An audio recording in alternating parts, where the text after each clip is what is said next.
E no livro de 2 Coríntios, capítulo 1, versículos 3 ao 5, eu quero falar sobre estes 3 versículos neste tema. Tenha coragem. Então, o apóstolo Paulo, ele escreve o seguinte, e diz: Louvado seja o Deus e Pai do nosso Senhor Jesus Cristo, o Pai bondoso, o Deus de quem todos recebem a ajuda. Ele nos auxilia em todas as nossas aflições, para podermos ajudar os que têm as mesmas aflições que nós temos.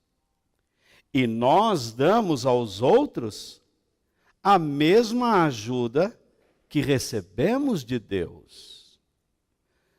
Porque assim como tomamos parte nos muitos sofrimentos de Cristo, assim também, por meio dele, participamos da sua grande ajuda.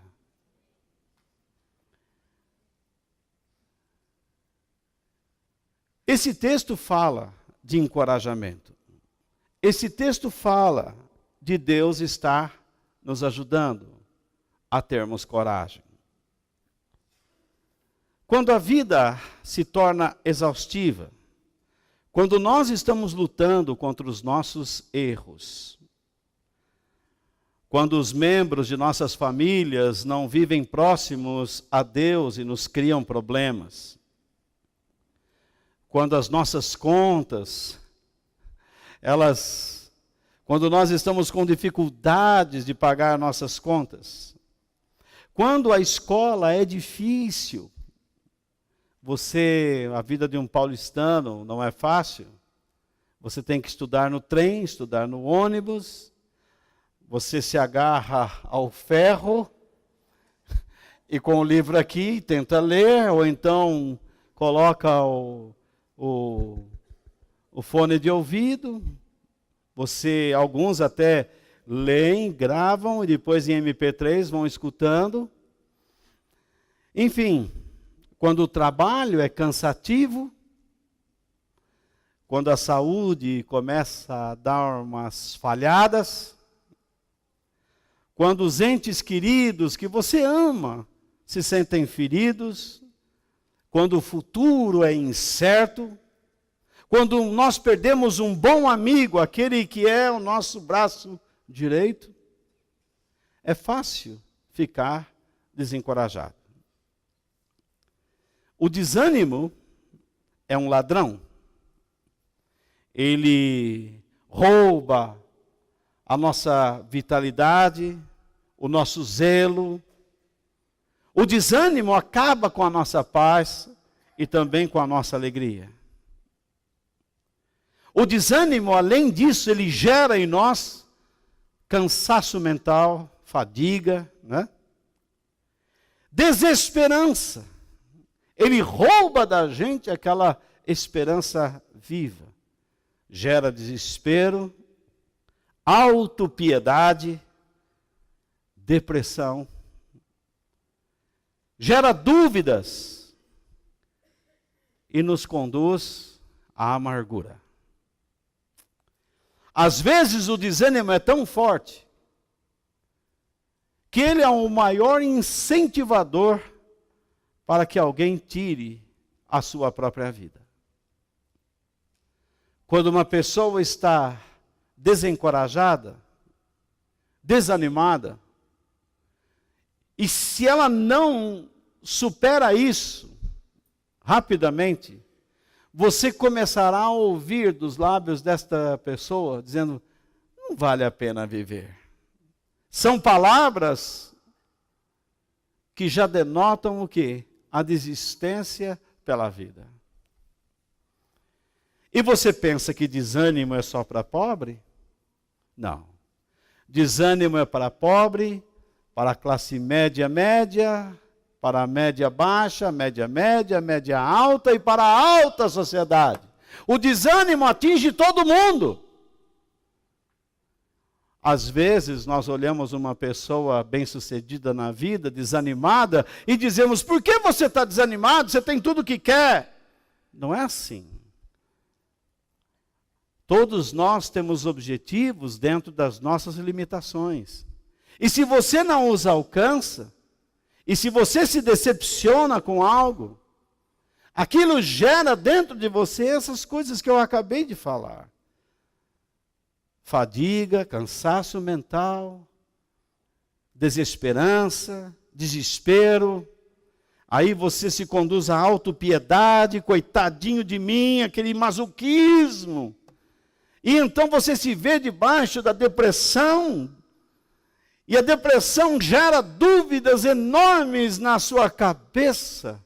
E você começa a se alimentar com aquele lixo mental. E o resultado é que você começa a ficar azedo. Você atrapalha a sua vida e atrapalha a vida daqueles que te amam. Então, o desânimo é a insatisfação com o passado, desgosto com o presente e desconfiança acerca do futuro. Então, o desânimo é a insatisfação com o passado, desgosto para com o presente e desconfiança acerca do futuro. O desânimo é resultado do nosso desconhecimento da graça de Deus. Se você olhar para o seu passado, você não tem mais que ficar satisfeito ou insatisfeito. Por quê? Você é uma nova criatura. As coisas velhas se passaram e eis que tudo se fez novo. Se você errou, não me importa mais, porque não importa para Deus. Eu confio e sei que se Deus chama você para estar nos caminhos dele, é porque ele quer transformar a sua vida. Ninguém consegue permanecer nos caminhos da igreja do Senhor. Ninguém consegue amar a palavra de Deus definitivamente se não tem um chamado de Deus. Você tem um chamado de Deus. Talvez você esteja pecando em não desejar conhecê-lo melhor. Aí é uma outra condição, que não cabe aqui agora tal discussão. Mas você deveria aprender como Deus quer usar você. E aí, tchau, estas coisas. Você não deveria ter desgosto para com o presente. Porque o que é que está inflamando a sua vida? Pessoas, situações. Nós temos aprendido que Deus permite que passemos por situações difíceis, e vamos tratar disso também hoje. Deus permite que nós lidemos com circunstâncias e pessoas difíceis, para que nós escolhamos o quê? As atitudes corretas. Tudo que está diante de nós é um grande desafio. Pode ser que amanhã eu venha ficar triste com alguma situação, mas essa tristeza não pode durar muito tempo. A própria Bíblia diz que a tristeza dura uma noite inteira, isto é, um período de escuridão, mas a alegria vem quando surge a luz. A tristeza dura uma noite inteira, mas a alegria vem pelo amanhecer. Deus é a tua luz e a tua salvação. Eu creio que Deus quer falar conosco nesta noite. Por que a desconfiança sobre o futuro? Lá no passado você passou por situações e hoje é o futuro. E hoje você está aqui. Hoje é o dia futuro do teu passado. Quando você disse que não iria suportar mais, mas hoje você pode dizer, até aqui nos ajudou o Senhor.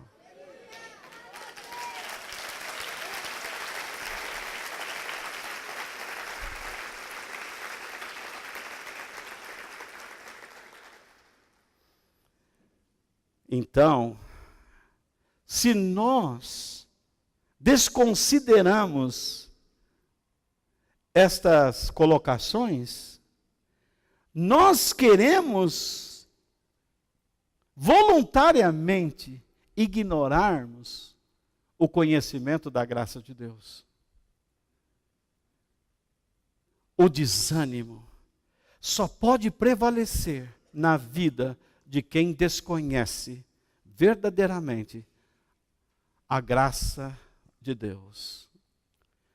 O desânimo, além do mais, ele é ingratidão para com as bênçãos de ontem. A indiferença para com as oportunidades de hoje. Insegurança quanto à força para o amanhã. Então, eu pergunto, quantas coisas Deus já fez na sua vida no passado? Se eu perguntasse a vocês, vocês seriam sinceros? Não faça isso só por emoção. Quantos de vocês já foram, de alguma maneira, eu não estou falando de coisas materiais, gente. Eu estou falando de coisas materiais, mas também mentais, emocionais, espirituais, porque estas coisas é que representam uma grande estrutura para você lidar com coisas materiais que chegam à sua mão. Não adianta você dar uma moto na mão de um menino que vai querer andar com uma roda só. Se andar com duas já é perigoso, imagine andar com uma. Não adianta você dar um automóvel na mão de um irresponsável.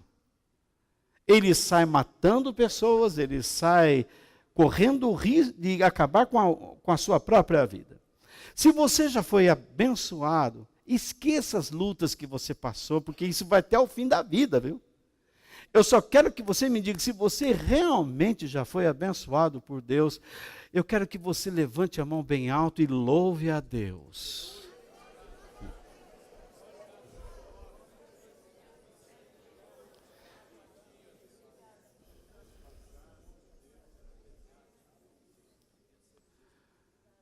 Nós temos que ser gratos por tudo que Deus já nos deu. Mas nós não podemos tratar com indiferença as oportunidades que Deus quer nos dar no presente. Quando você obriga a si mesmo a viver de modo desanimador, como um desanimado, depressivo, triste, afundado, você está jogando fora as grandes oportunidades que Deus poderia estar lhe dando. E pode estar impedindo que outras pessoas, através da sua vida, ganhem certas oportunidades de Deus. Porque lembre, não é só você que deve ser ajudado, outras pessoas também. Não é só você que Deus quer encorajar, mas outras pessoas também. Quando você é encorajado, você encoraja. Você recebe a força de Deus e outras pessoas aprendem a receber a força dele através da sua vida. Quando você vive numa insegurança quanto à força para com o amanhã, como você pode acreditar em Deus? A Bíblia diz: entrega os teus caminhos ao Senhor, confia nele e o mais ele fará. Você de fato crê nisso?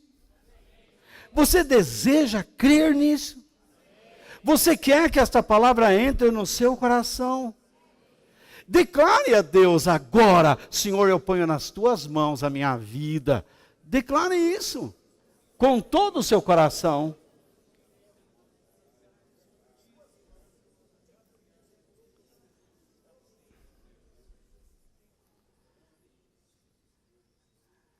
Além do mais, o desencorajamento, a falta de coragem, é falta de consciência da presença de Deus, despreocupação para as necessidades, para com as necessidades do nosso próximo ou semelhante, e descrença nas promessas da sua palavra. Eu não tenho dúvida que Deus está presente comigo. Algumas pessoas só acreditam que Deus está presente com elas quando elas caem no chão, quando sacodem, quando sentem um raio e uma corrente elétrica correndo pela espinha, vai até o cóccix. Então a pessoa explode. Aí, Deus está comigo dessa maneira. Não, não é assim. Eu não preciso ter evidências físicas para crer que Deus está comigo. Eu não preciso ter nenhuma evidência física para dizer a vocês que Deus está entre nós. Eu tenho que crer numa palavra dita por Jesus. Onde estiverem 2 ou 3, reunidos em meu nome, eu estou no meio de vocês.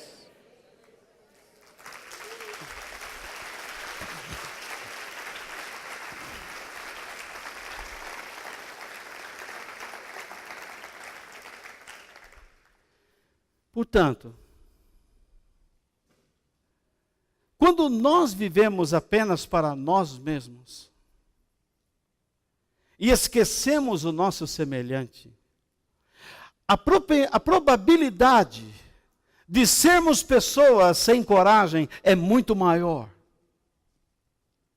Porque nós vamos dando um casaco de egoísmo à nossa vida. A igreja foi formada por Deus para treinar cada um de nós a olhar mais para o próximo do que para nós mesmos. Eu não conheço outra doutrina na face da terra tão verdadeira quanto aquela que é ensinada na Bíblia acerca desse assunto. Na psicologia, muitos cientistas reclamam desta atitude. Na sociedade, os cidadãos reclamam desta atitude. Em todos os meios, sejam eles em quais meios forem na sociedade, eles reclamam a falta dessa atitude de pessoas que pensem no próximo. Eu não estou dizendo que nós devemos deixar tudo o que estamos fazendo e só viver para o próximo. Você não tem esse tipo de chamado. Mas Deus está dizendo, cuidado para não ser egoísta. Porque se você não pensar no próximo, você é um candidato, já que estamos no dia, você é um candidato a ser uma pessoa depressiva, desencorajada, fatigada, sem esperança, autopiedosa, cheia de dúvidas, incrédula e amargurada. Portanto, nós precisamos aprender a crer nas promessas de Deus. Para mim, as promessas de Deus, elas estão cravadas ou encravadas, amalgamadas, fundidas sobre verdades. Eu só descubro que aquilo é uma promessa porque o verbo que a sustenta sempre aparece no futuro. E antes desse verbo sempre vem uma conjunção condicional. Caso vocês façam isso, eu farei aquilo. Se vocês forem assim, eu farei isso. Vocês experimentarão isto. Quando Deus nos pede certas atitudes, é porque aquela atitude é a verdade para as nossas vidas. E o que Ele pode fazer, o que Ele desejar fazer, será maravilhoso. E Ele já fez tanto por nós. Não é possível que alguém aqui dentro desta sala possa vir desanimar de Deus.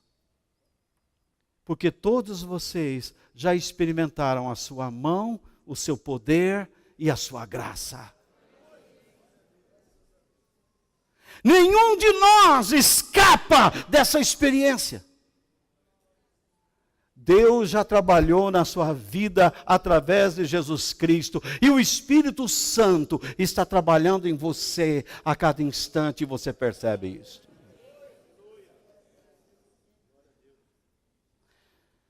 Mas infelizmente, quando tiramos os olhos de Deus e olhamos para nós mesmos, percebemos então que não há nada em que confiar. E esquecemos das bênçãos de Deus já recebidas, e olhamos para as circunstâncias, que quando você olha para si, você encontra a limitação. Você então se depara com um sentimento, o medo.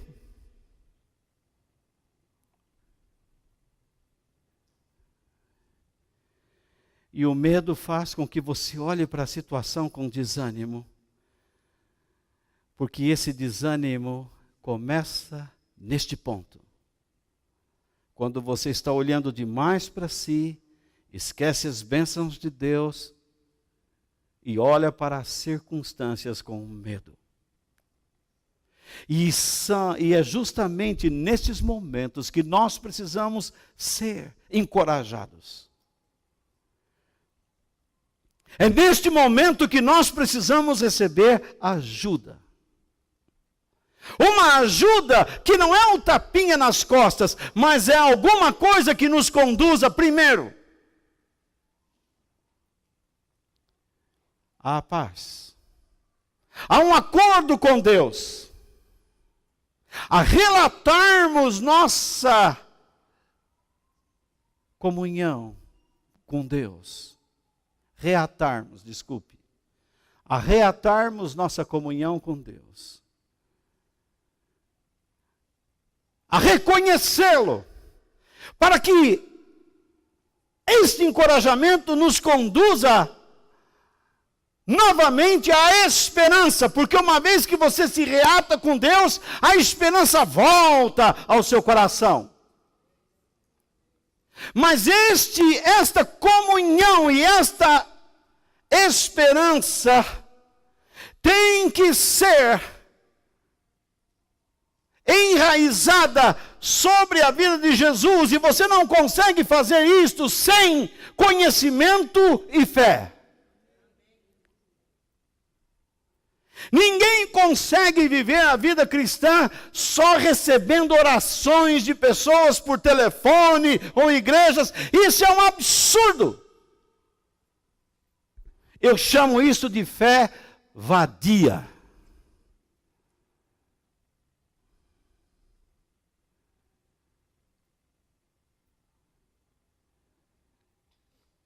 Troco o plural de fés por fezes. Para esses que praticam essas coisas. Desculpe. Não é possível alguém dizer que eu estou no caminho de Deus porque eu recebo oração da irmã lá não sei da onde, da irmã que enxergou isso, da irmã que viu aquilo, quando eu não enxergo nada. Quando eu não sei nada. Não é possível. Você não pode trabalhar onde trabalha, sempre alguém fazendo alguma coisa por você e você nunca aprendendo a desenvolver nada. Isso significa que você não quer o bem do local onde você está. Você não se importa com o local que você está. Você simplesmente quer ganhar alguma coisa. Simplesmente você quer se beneficiar de algo, você não quer oferecer nada. Nós não podemos viver assim.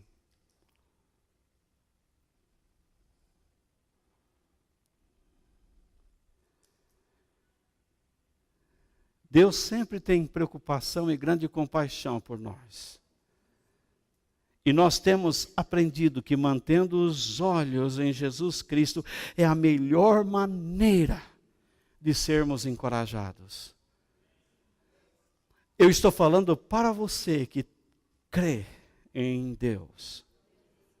Porque nele nós podemos ter força, paz, esperança.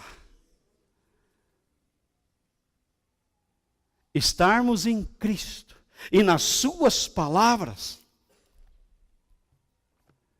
deve ser a nossa prioridade como filhos de Deus.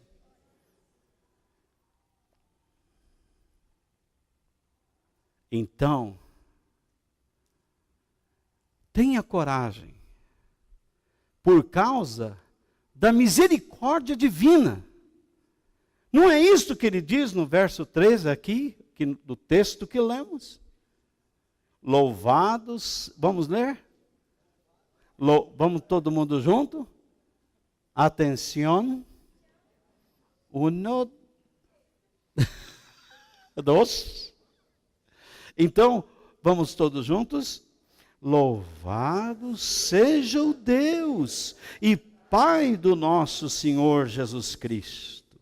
O Pai bondoso, o Deus de quem todos recebem ajuda. Ele termina com um ponto de exclamação. Olha só, louvado seja o Deus e Pai do nosso Senhor Jesus Cristo, o Pai bondoso, o Deus de quem todos recebem ajuda.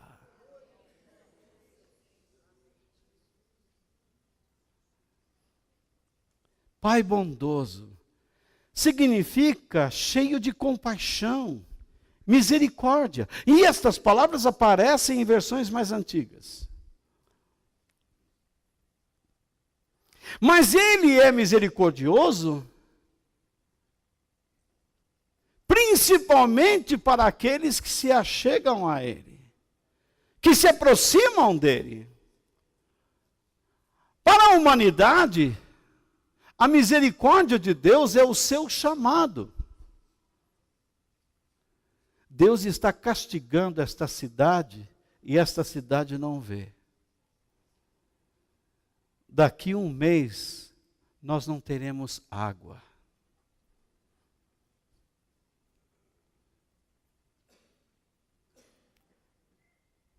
Você não percebe?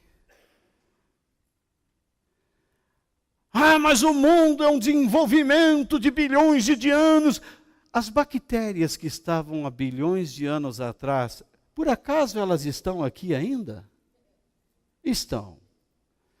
Mas eu não vi nenhuma bactéria formando qualquer outro ser. Você tem noção ou notícias disso? Você já viram um peixe, por acaso, se tornando um réptil? Você já viu um desses macacos se levantando, descendo das árvores, não conseguindo enxergar, pondo a mãozinha assim, aprendendo a ficar ereto? Porque com o habitat escasseando, os animais selvagens estão caçando o que tem. Então o macaco deveria estar se desenvolvendo para um Homo erectus. Mas não vejo isso.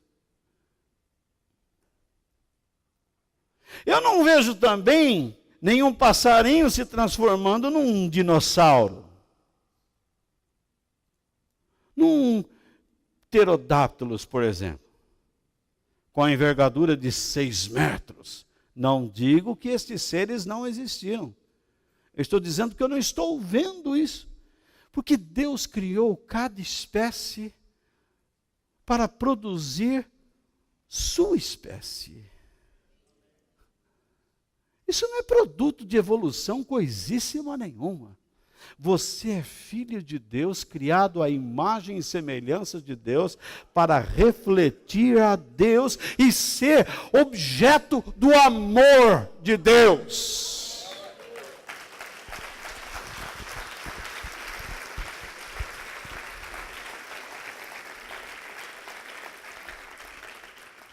Por isso o salmista diz no Salmo 86, verso 5: Ó Senhor, Tu és bom e perdoador, e tens muito amor por todos os que oram a Ti. Repare a sequência das palavras que eu grifei: bom, perdoador e amor. A bondade de Deus se relaciona com o quê? Com a sua graça e misericórdia, para chamar pessoas. Quando essas pessoas chegam a Ele, Deus perdoa. Perdoar significa aceitar a pessoa. Quando você perdoa alguém, você está dizendo: volte a viver no meu ciclo de amizade. Vamos, ande comigo, não tem problema algum. Quando Deus perdoa alguém, Ele está dizendo: ande comigo, aprenda comigo, porque Ele é superior e é eterno. E quando esta pessoa passa a andar com Ele e quer comunhão com Ele, Ele derrama o seu amor sobre aqueles que estão em intimidade com Ele, por meio de um espírito de oração. Por isso nós precisamos orar. A oração tem que ser algo livre, espontâneo. A oração não pode ser muito dominada. A oração não pode ter muito cabresto. A oração tem que se expressar de várias maneiras. Por meio de louvores, intercessão, súplicas, ações de graças, petições. A oração tem que ser empurrada, ativada pelo poder do Espírito Santo. Para que nós possamos orar, não segundo a nossa vontade, mas segundo a vontade de Deus. Quando nós aprendemos a orar segundo a vontade de Deus, o amor dele se derrama sobre nós. Por isso Deus mostrou sua bondade quando enviou o seu Filho. Mostrou sua bondade quando você creu no seu Filho e Ele perdoou você. Mostrou a sua bondade quando perdoou os seus pecados e o aceitou para ter comunhão com Ele. E a partir daí, como vocês levantaram as mãos e deram graças a Deus, passaram a experimentar suas ações e capacitações sobre suas vidas. Eu estou chato? Pode ser que sim. Talvez vocês gostariam que eu tivesse...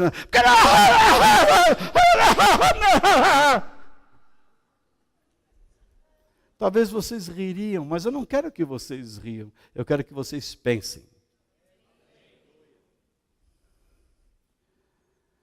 Eu não quero que a nossa igreja seja uma igreja para louco. Eu quero que nós sejamos pessoas reflexivas.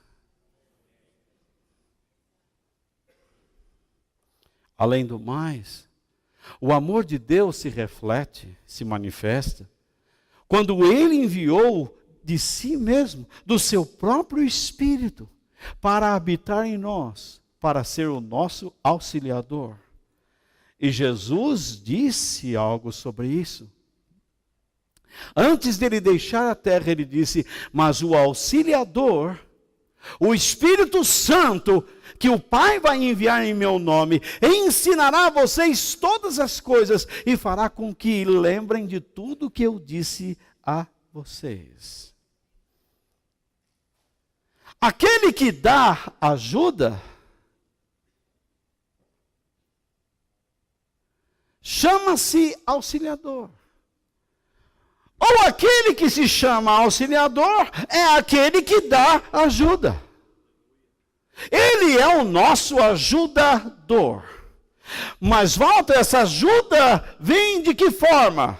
Essa ajuda vem em forma de advertência, conselhos, direções e encorajamento. Quantas vezes você está indo por um caminho errado e Deus grita, não! Como você faz com o seu cachorrinho. Ele, não!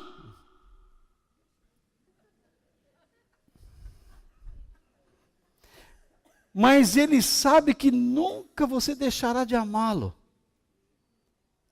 Mas ele abaixa a cabecinha e joga o corpo no chão em atitude de submissão. Como na matilha. Você é o líder da matilha, de um só. Na verdade, você é o cachorro do cachorro. Você pode reparar numa casa que tem várias cadelas. Não estou falando de ser humano. Numa casa em que há várias cadelas, você vai reparar que uma é a líder da matilha. Quando as outras se aproximam, as outras abaixam. Já repararam isso? Mas como não tem outro cachorro, o líder é você mesmo. E então você diz, não! E às vezes Deus nos adverte.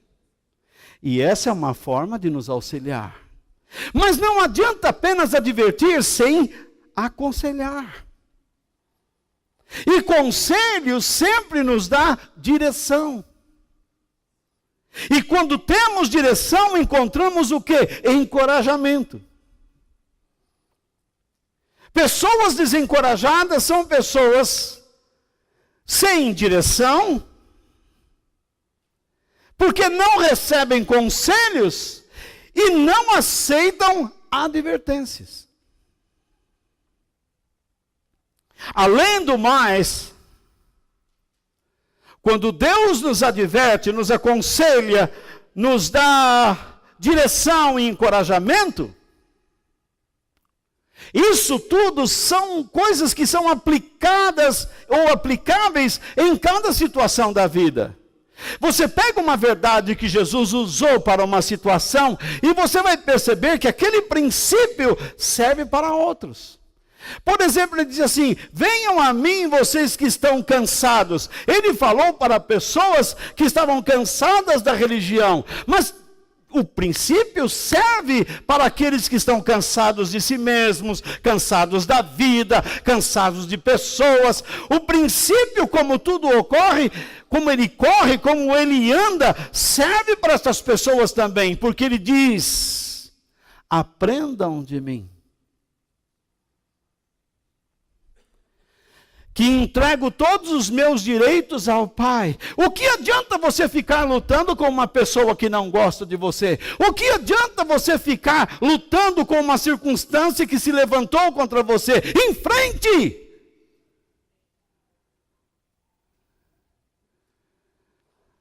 Quero morrer.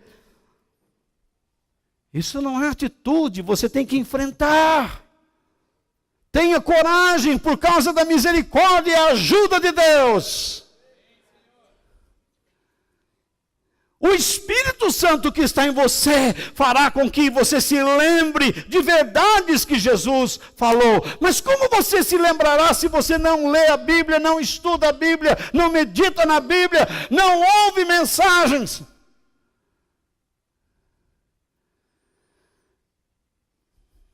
Eu me esforço para colocar a palavra de Deus na frente dos teus olhos aqui. eu incentivo a todos que possam trazer um pedaço de papel, um caderno pequeno, um bloco de notas, para anotar pelo menos aquilo que Deus fala com você. Puxa, Deus está falando que eu tenho que ser assim, então você deveria escrever, eu tenho que ser assim.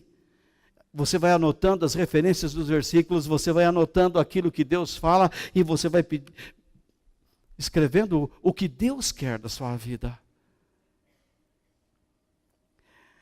Aí, alguém pergunta, como as advertências, conselhos, direções, encorajamento divino chegam a nós? Primeiro, pela fé.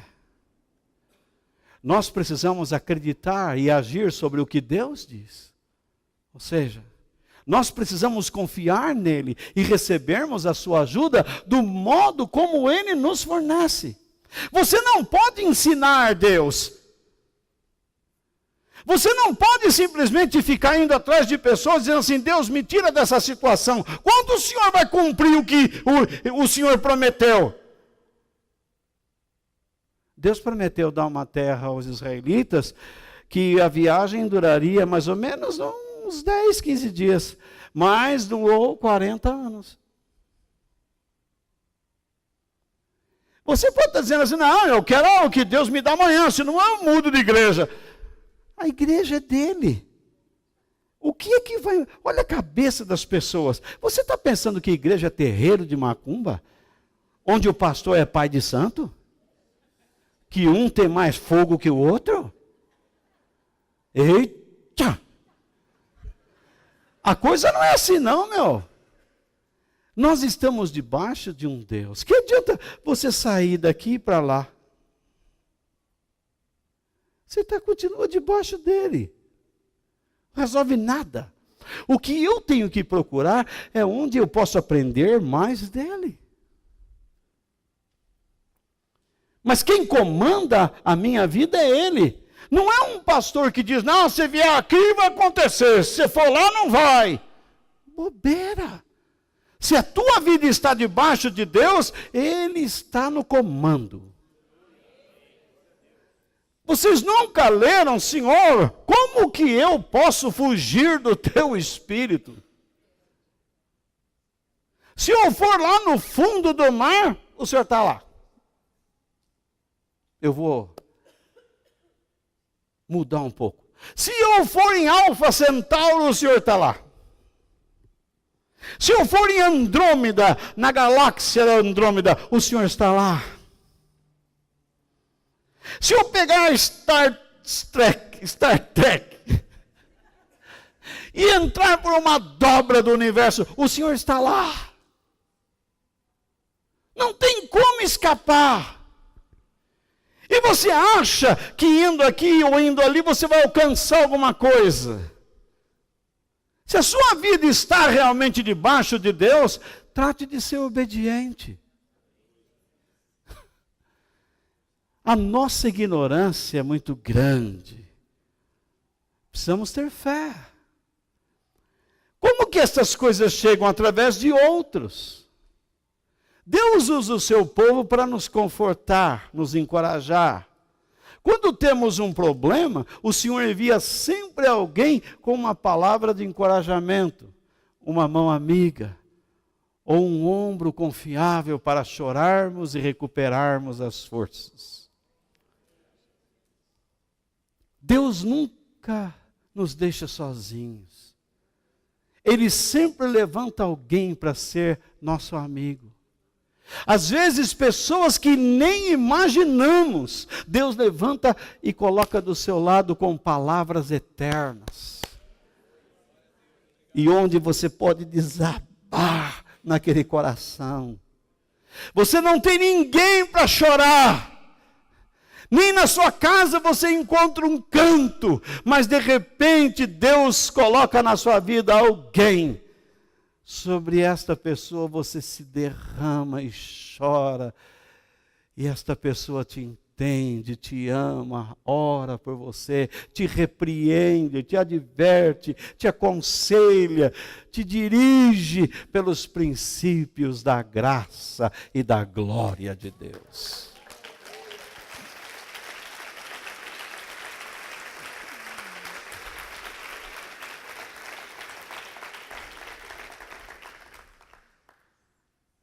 A advertência, o conselho, a direção, o encorajamento de Deus vem por meio também da sua palavra. A palavra de Deus é maravilhosa e nela encontramos instrução e encorajamento. Você não pode ser, eu já vi cristão, que eu chamo de crente louco. Dá o passo da fé, irmão. Já ouviu isso? Quantos já ouviram isso? Não existe fé sem conhecimento. Não existe fé sem o conhecimento como base. Você fará loucura. Não, mas eu estou sentindo. Você está sentindo o quê? Hitler sentiu que ia ser o segundo Napoleão. Olha o que ele fez. Esse Estado Islâmico, ele está pensando que eles podem agir como Maomé agiu numa Idade Média. Não, não pode. O mundo atual não aceita isso. Islâmicos hoje já estão guerreando contra islâmicos. Israel mandou um recado para os Estados Unidos e a Inglaterra e os países árabes que se associaram a essa liga. Hoje vocês estão sentindo o que nós estamos sentindo constantemente. O terrorismo sempre presente.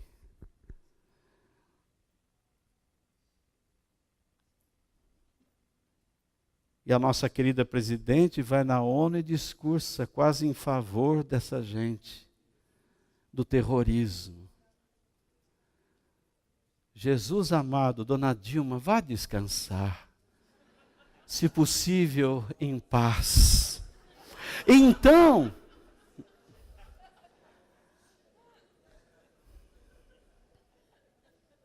me perdoe, irmãos. Acho que hoje a gente já pode até expressar alguma coisa, né? Ontem não podia, mas hoje pode. Mas, na verdade, é muita ignorância política.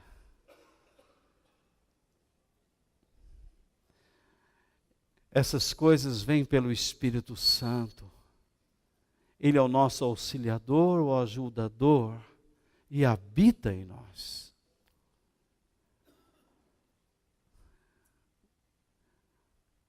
Tenha coragem.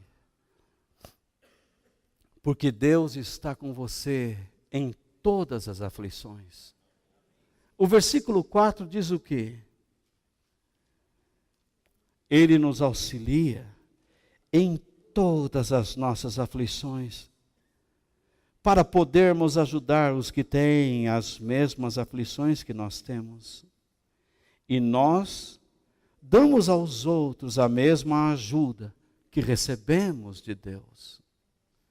Mas repare a parte A desse versículo. Ele, que é Deus, nos auxilia em todas as nossas aflições. Aflição significa tribulação, angústia, uma inquietude profunda que oprime o coração. Você sente aquela pressão lá dentro, parece alguma coisa que está te sufocando. Elas surgem de diferentes modos: doença, situação financeira, perda de um ente querido, futuro incerto, como dissemos no início. E ela ocorre justamente no íntimo, que nós chamamos de coração, poeticamente, que é o lugar onde nós ficamos frustrados, confusos e feridos. É lá dentro. Você se sente perdido dentro de si mesmo. E algumas pessoas chegam para mim e dizem: Walter, mas por que as pessoas sofrem? A resposta é simples. Porque eu sou um cara simples. Vivemos em um mundo decaído, arruinado, empobrecido e estragado, tanto moral como espiritualmente, e por que não dizer socialmente? E é neste mundo repleto de estragos, de perversidades, que nós, como filhos de Deus, devemos aprender a cumprir a nossa missão, isto é, revelar ao mundo as características da vida de Cristo. Jesus não veio no mundo correto e nem não endireitou o mundo em que ele viveu. Mas ele só ficou com 12 que se transformaram em 400, que sobraram 120. No dia da sua ascensão, tinha umas 500 pessoas lá assistindo. E depois, no dia de Pentecostes, tinha 120. Diminui, cresce, diminui, e então se esparrama. A igreja cresceu tanto em Jerusalém que as pessoas tinham simpatia por ela, por causa da sua sinceridade, das suas respostas. E então vem a perseguição, e eles são espalhados pelo mundo todo.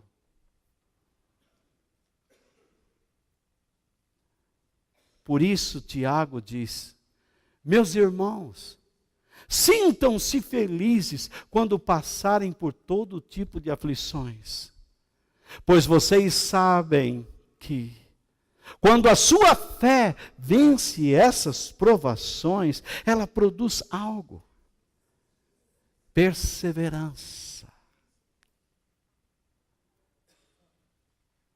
Que essa perseverança, diz Tiago, seja perfeita, a fim de que vocês sejam o quê? Maduros e corretos, não falhando em nada. Todas as aflições que nós enfrentamos e que Deus permite que passemos, é a sua maneira, é a maneira divina de nos tornar melhores.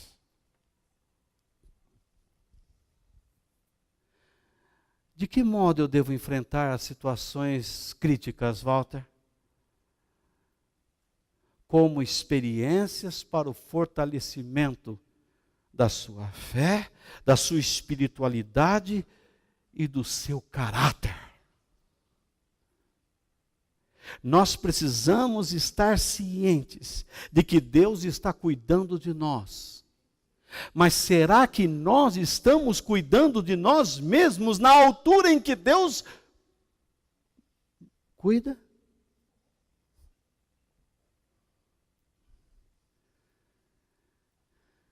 Eu quero crer que Deus cuida de mim, mas se você não cuidar de si na mesma proporção que Ele cuida, se você não amar a si mesmo na mesma proporção que Ele ama, se você não amar o próximo na mesma proporção que você ama, tudo estará arruinado.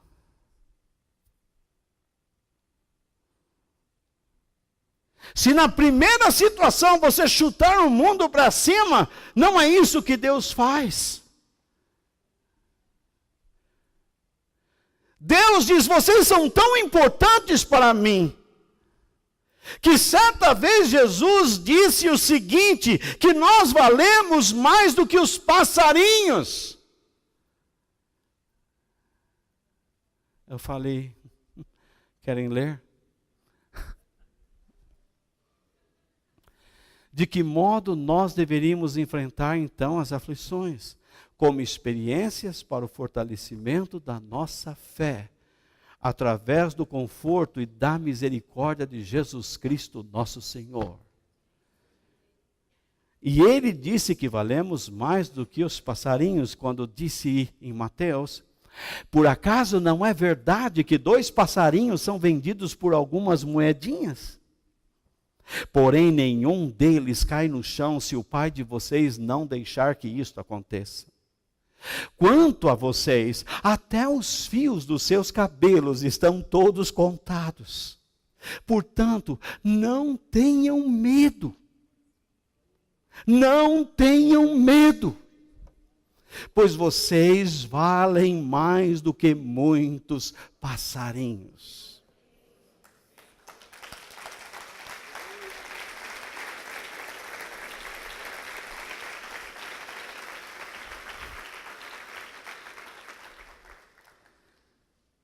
Luiz Antônio, levanta a mão.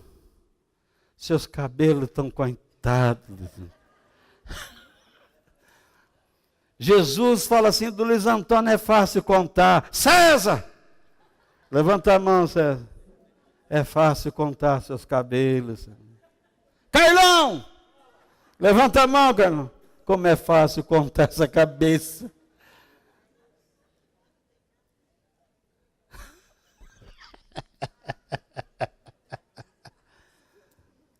Carlão, levanta a mão, Carlão. Desarme-se, Carlão. Tá fácil contar essa peruca, Carlão. Deus conhece todos os nossos fios de cabelo. Porque Ele é onisciente. Mas a sua onisciência é tão poderosa, ao ponto dele descer até o nosso nível, olhar para a nossa cara e dizer: não tenha medo. Você vale muito mais para mim do que os pássaros.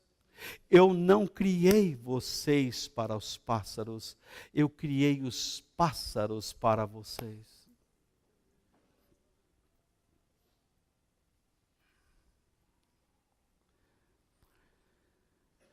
Tenha coragem, pois Deus o usará para fortalecer outras pessoas. Quando você crê que Deus está com você em todas as aflições, você pensará nos outros também. Porque quando nós fortalecemos outras pessoas pela graça de Deus, isto alegra o Pai tremendamente. E tudo que nós queremos é alegrar o Pai. Porque o maior princípio da vida cristã é viver para a glória de Deus. Quer comamos, quer bebamos, quer façamos qualquer outra coisa, façamos tudo para a glória de Deus. Mas, cuidado em não se transformar, me fugiu o nome dessa filosofia, em um filântropo. Filantropia não agrada a Deus. Filantropia é um tipo de barganha que as pessoas fazem para tentar conseguir a eternidade. Deus não abençoa nenhum filântropo. Deus abençoa aquele que Ele induz pela sua graça a ajudar a uma pessoa que Ele mesmo coloca no caminho desta pessoa. Talvez Deus esteja colocando alguém no seu caminho para que você ajude, seja na sua escola, seja na sua rua, no seu condomínio, no seu trabalho. Mas você não quer pensar nessa pessoa, porque você está pensando demais no seu próprio sofrimento. Eu estou sofrendo, não tenho tempo para pensar em ninguém. Mas agora você tem material suficiente para saber que Deus te ama. Não basta simplesmente dizer: eu tenho uma religião, vou me agarrar na minha religião. Você não sabe nem o que fazer, então você não tem nada. Ter Deus é ter um ser na vida que comanda todo o meu ser. Lembre-se que Deus escolheu você e colocou você num mundo estragado. E permitiu que você se estragasse. E revelou-se a si mesmo para você. E transformou sua vida. Para que através de você outras pessoas aprendam esse caminho da transformação.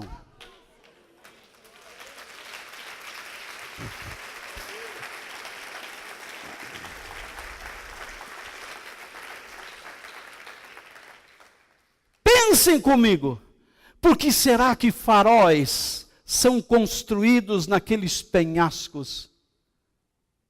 Se não para ajudar embarcações e marinheiros que não querem sofrer naufrágios, os mesmos que seus colegas sofreram.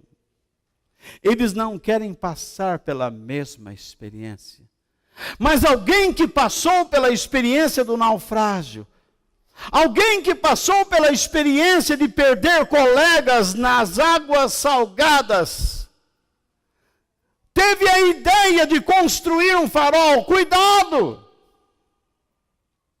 Esta luz indica que há perigo. Quando nós vemos estradas sendo alargadas, é porque pessoas morreram ali, foram mutiladas lá. E então, essa grandeza, essa ampliação, essa estrada com mais tecnologia melhora e dá mais condições para que menos pessoas morram. Pessoas morreram para alguém sugerir, vamos melhorar essa rodovia. Hospitais são construídos por pessoas que um dia viram na sua própria família pessoas doentes. E então foram generosas. E Deus chamou pessoas e eles investiram nessas pessoas. E essas pessoas passaram a cuidar de doentes. Formou-se hospitais. A verdade é, onde não há sofrimento, ninguém se importa com ninguém. Se você não enfrentar seu sofrimento, você não se importará com pessoas. Se você for alguém que só corre atrás de alguém para pedir oração, pensando que tudo vai resolver, você está enganado. Deus permite que você passe por lutas, a fim de que você ajude outras pessoas que estão passando pelas mesmas lutas que você passou, que você enfrentou, e com a ajuda de Deus, venceu. Portanto, tenha coragem, pois Deus, através de Cristo, lhe dará a sua grande ajuda. O versículo 5 diz, porque assim como tomamos parte nos muitos sofrimentos de Cristo, assim também por meio dele, participamos da sua grande ajuda. Quando por causa de Cristo, nós suportamos com coragem os sofrimentos que nos advêm, podemos estar seguros que assim como Cristo suportou, e nós que seguimos o seu exemplo em suportar, seremos abençoados por Ele, assim como Ele foi abençoado pelo Pai. Seremos encorajados por Ele, assim como Ele foi encorajado pelo Pai. Teremos o socorro dEle, assim como Ele teve o socorro do Pai. Jesus não fugiu do sofrimento e por isso foi abençoado pelo Pai. Concluindo, quando por causa de Cristo somos encorajados por Deus, lembre-se que esse encorajamento só pertence a cristãos verdadeiros. Se somos cristãos verdadeiros, é bom saber que não precisamos viver em um mundo cheio de dúvidas, com dúvidas no coração, porque conhecemos a verdade. Nós não temos que viver num mundo solitário, que vive cheio de solidão, com a solidão. e chorar de solidão, porque nós temos a igreja. O mundo tem uma pelada de fim de semana que termina numa cervejada, num bar imundo, num canto do campo da várzea, comendo pururuca com tubaína e arrotando.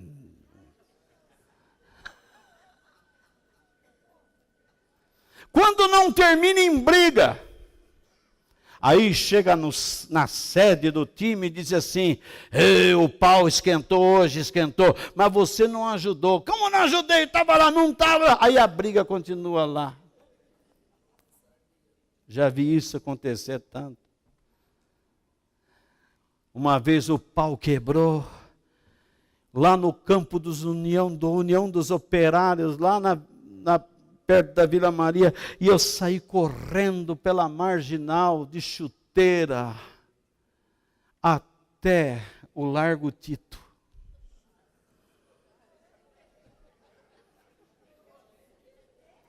De chuteira.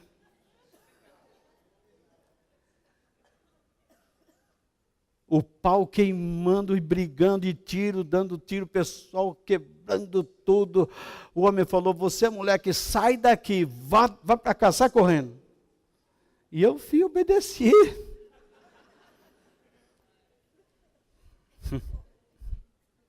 Nós temos uma família. Por que você não participa de um grupo pequeno? Por que você não quer participar? Para aprender a cuidar de pessoas. Você só quer oração e não quer aprender a cuidar de outros? Você está errando. Olha o que diz a Bíblia no verso 4. Vamos ler de novo? Ele, leia em voz alta comigo, Ele nos auxilia em todas as nossas aflições. Com que finalidade? Para podermos ajudar os que têm as mesmas aflições que nós temos. E o que nós fazemos?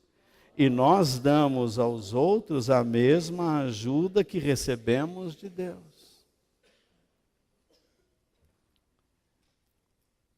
Mas se você é uma pessoa que só quer fugir da raia, fugir dos problemas, então você diz: eu vou procurar uma igreja que tem o poder. Disseram que o poder está lá, o poder. Eu vou ali porque o camarada ora e a coisa acontece. Ele disse na televisão, disse no rádio, na revista. Mas a Bíblia diz outra coisa. A Bíblia... É o Dario. Dario, você me fez derrapar na dança. Então, com esse toque de celular. Lindo. Essa harpa me comoveu. Então, se você não se preocupa em ajudar o próximo, como é que Deus vai ajudar você se você não quer enfrentar dificuldades? Volta, a igreja aqui é chata, porque você não ora para expulsar os demônios da vida da gente. Você quer estar com demônio na sua vida? Deus não é suficiente? A graça de Deus não é suficiente para você? Quando eu vejo um cristão que o tempo todo fica dizendo: estou com algum demônio me atormentando, Jesus já disse: expulsa. Mas já expulsei e não sai. Então viva direito. Você deve ser desobediente. Para ver tanto demônio na sua vida, é porque você é desobediente, hein? Eu sei lá o que você anda fazendo, hein, caboclo? Vamos pôr uma câmera de vigilância? Não! Não precisa, Deus é onisciente.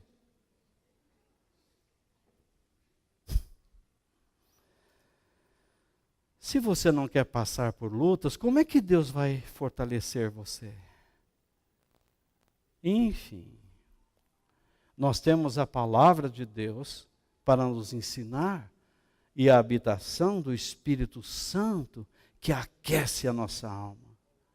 Nós temos Deus que nos dá a sua ajuda e a sua misericórdia. E nós precisamos aprender a confiar nele e crer na bênção do Senhor e a depender totalmente da sua bondade e da sua graça. Tenha coragem e aprenda com o exemplo do salmista. No Salmo 94, verso 19, quando estou aflito e preocupado, tu me consolas e me alegras. Você vai estar aflito, você vai estar preocupado. Esse não é o problema. Quer dizer, é um problema, mas não com Deus, porque isto não impede dele fortalecer você. E encorajamento significa ser advertido. Encorajamento significa que você recebe conselhos e direção. Quando você tem a advertência, o conselho e a direção, isso vai criar força e coragem. Talvez você é muito jovem e acha que pode lutar com a vida e essas coisas que eu estou dizendo é coisa de velho.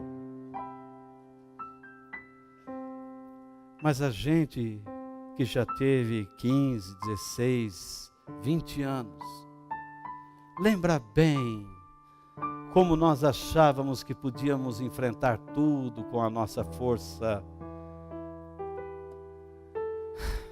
adolescente. Mas o tempo passou e eu aprendi uma coisa. Quando eu era menino, eu falava como um menino. Agora, homem, eu aprendi a falar como homem.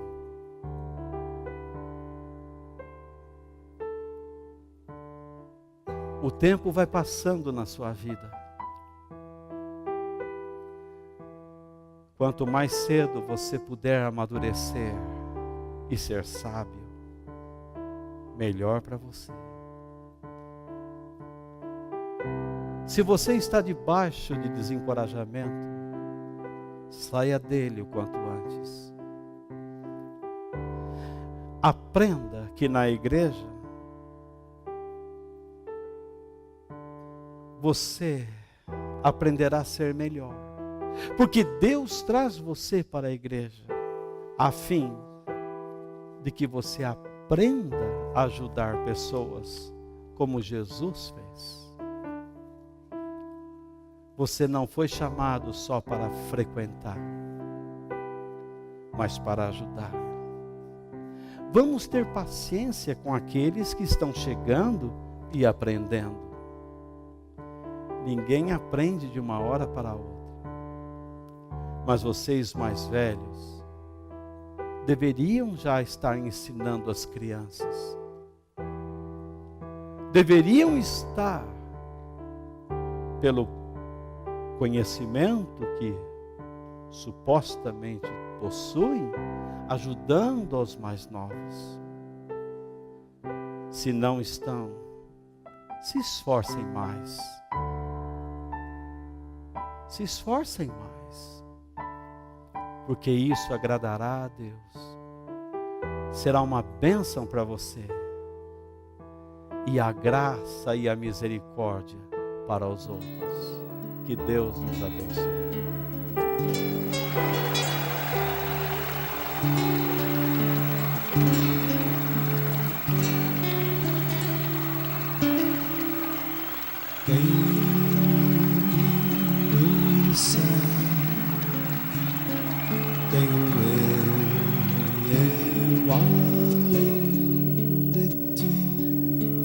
E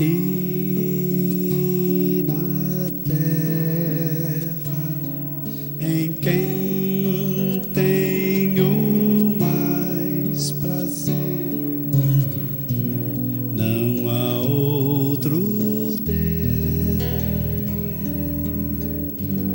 semelhante a ti, Senhor. És a minha força em meu coração.